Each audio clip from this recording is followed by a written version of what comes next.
ಕೊಡ್ಬೇಕು, ಜೀವ ಹೋದ್ರೆ ಎಷ್ಟು ಕೊಡ್ಬೇಕು ಅಂತ ಐತಲ್ಲ. ಸೇಮ್ ಬೆಳೆಗೂ ಅದೇ ಪರಿಸ್ಥಿತಿ ಇದೆಯಾ? ಎಷ್ಟು ಮಳೆ ಆಗ್ಬೇಕು, ಎಷ್ಟು ಪ್ರಮಾಣದಲ್ಲಿ ಮಳೆ ಆದ್ರೆ ಬೆಳೆ ಹಾಳಾಗ್ತೈತಿ, ಮತ್ತ ಆಮೇಲೆ ಗಾಳಿ ಮಳೆದಿಂದ ಏನ್ ತೊಂದರೆ ಆದ್ರೆ ಕೊಡ್ಬೇಕು, ಇದೆಲ್ಲ ಸಂಪೂರ್ಣ ಐತ್ಯಾ?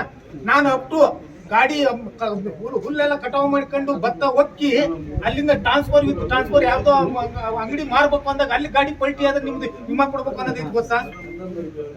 ಇದೆಯಾ? ಸರ್ಕ್ಯುಲರ್ ಇದೆಯಾ? ಆ ಪ್ರಕಾರ ನೀವು ಹವಾಮಾನ ಇಲಾಖೆನ ಮಳೆ ಮಾಪನ ಯಾಕೆ ಹೇಳ್ತೀರಿ ನೀವು? ಈಗ ನಿಮ್ ರಾಜ್ಯಾದ್ಯಂತ ಸಂಪೂರ್ಣ ಬರಗಾಲ ಪೀಡಿತ ಪ್ರದೇಶ ಅಂತ ಶಿರ್ಸಿ ತಾಲೂಕನ್ನು ಘೋಷಣೆ ಮಾಡಿಲ್ವಾ? ಮುಂಡಗೋಡು ಘೋಷಣೆ ಮಾಡಿಲ್ವಾ? ಯಲ್ಲಾಪುರ ಘೋಷಣೆ ಮಾಡಿಲ್ಲ, ಸಿದ್ದಾಪುರ ಘೋಷಣೆ ಮಾಡಿಲ್ವಾ?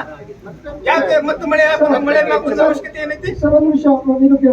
ಆಯ್ತು, ನಿಮ್ದು ಏನು ದುಡ್ಡಿನ ಸಮಸ್ಯೆ, ನಿಮ್ಗೆ ಏನ್ ಪ್ರಾಬ್ಲಮ್ ಆಗಿದೆ ಅನ್ನೋದು ಹೇಳಿ ಅಷ್ಟೇ. ಮಾಡಿದ್ರು ಲೇಟ್ ಆಗಿ ಮಾಡಿದ್ರು, ಸಕಾಲಕ್ಕ ಮಾಡಿರಿ. ಈಗ ನಮ್ಮ ಜಿಲ್ಲೆಗಳಿಗೆ ನಮ್ಮ ಜಿಲ್ಲೆಗೆ ನೀವು ಒಂದುವರೆಗೂ ಹಣ ಬಿಡುಗಡೆ ಮಾಡಿಲ್ಲ, ಅದ್ರ ಬಡ್ಡಿ ಸಮೇತ ಕೊಡ್ಬೇಕು ನೀವು. ಅದು ನಿಮ್ಮದು ಬೆಳೆ ವಿಮೆಯಲ್ಲಿರುವಂತಹ ಮಾನದಂಡ. ಏನಂತೀರಿ? ತೋಟಗಾರಿಕೆ ಏನಂತೀರೋ ಇದೆಯಾ? ಮಾನದಂಡ ಇದೆಯಾ? ಸಕಾಲಕ್ಕೆ ಕೊಡ್ಲಿಲ್ಲ ಅಂತ ಹೇಳಿದ್ರೆ ಹಾಗಾಗಿ ನೀವು ಸಂಪೂರ್ಣ ವಿಚಾರಗಳನ್ನು ಹೇಳಿ. ಜಿಲ್ಲೆಗೆ ಬೆಳೆ ವಿಮೆ ಜಮಾ ಅಲ್ಲ, ಅದಕ್ಕೆ ಮಳೆ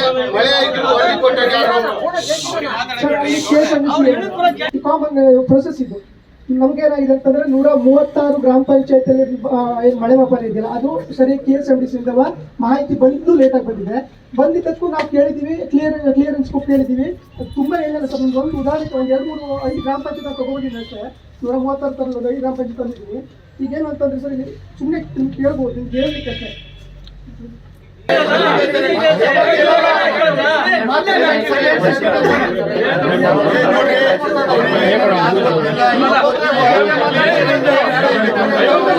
ಕೇಳ್ಬೋದಾ?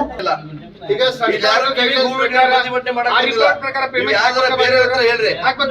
ನಾವು ತುಂಬಾ ಸ್ಟಾರ್ಟ್ ಮಾಡಿ ಎಷ್ಟು ವರ್ಷ ಆಯ್ತು? ನೀವು ಬೆಳೆ ವಿಮೆ ಕೊಡಕ್ ಸ್ಟಾರ್ಟ್ ಮಾಡಿ ಎಷ್ಟು ವರ್ಷ ಆಯ್ತು? ಹೌದಾ? ಇವತ್ತು ನೀವು ಯಾವ್ದೋ ಹೊಸ ಕಾಗಕ್ಕೆ ಗುಬ್ಬಕ್ಕಂತ ಕೇಳ್ಕೊಂಡು ನಾವು ಮನೆ ಹೋಗಿ ಬಂದಲ್ಲ ನೋಡ್ರಿ, ನಾವು ಪ್ರತಿಭಟನೆ ಮಾಡಕ್ಕೆ ಬಂದೀವಿ. ಸಮರ್ಪಕವಾಗಿ ಉತ್ತರ ಬೇಕು, ಸಂಬಂಧಪಟ್ಟ ಅಧಿಕಾರಿಗಳು ಬರ್ಲಿ, ಉಪವಾಸ ಸತ್ಯಾಗ್ರಹ ಮಾಡ್ತೇವೆ.